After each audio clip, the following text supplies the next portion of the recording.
अब यहाँ टॉपिक है एक समान वृत्ति गति। तो वृत्त तो समझते हो, हाँ, इस तरह का वृत्त होता है।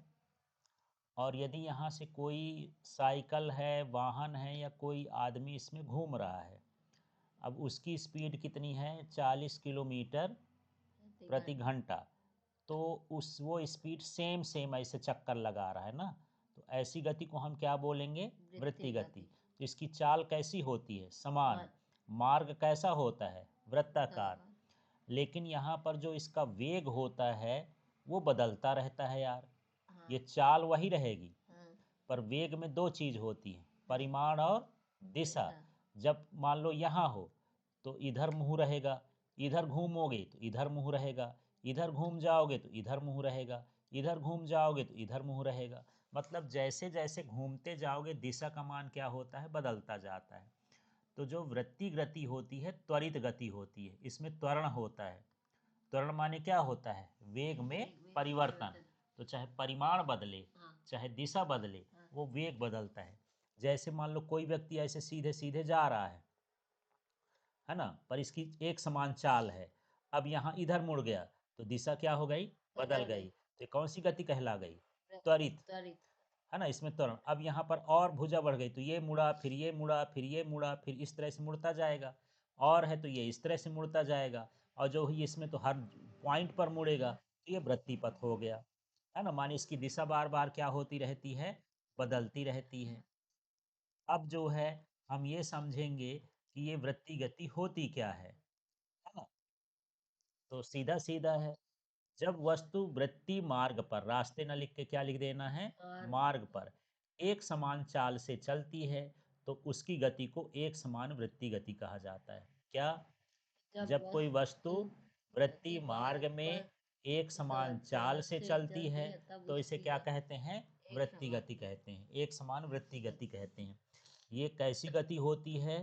त्वरित। है ना, माने इसमें त्वरण होता है। क्या इसके वेग का मान बदल रहा है? चाल तो नहीं बदल रही है।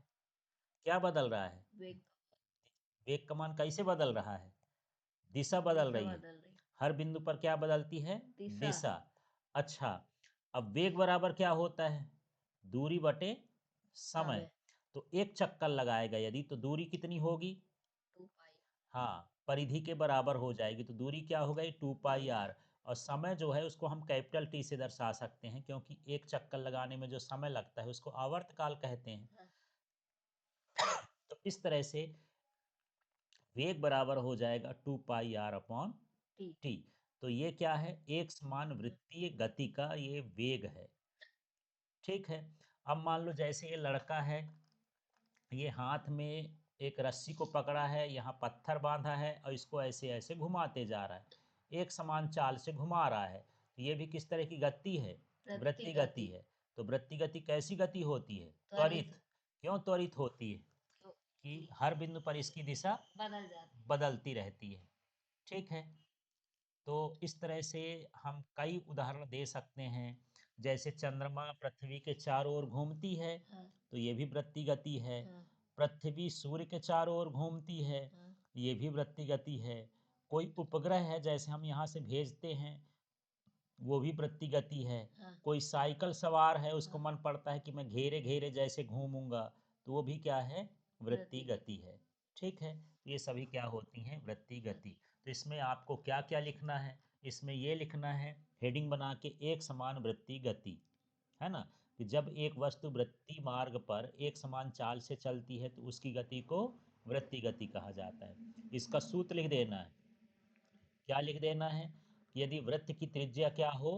आर हो, एक चक्कर पूरा लगाने में समय क्या हो? टी हो।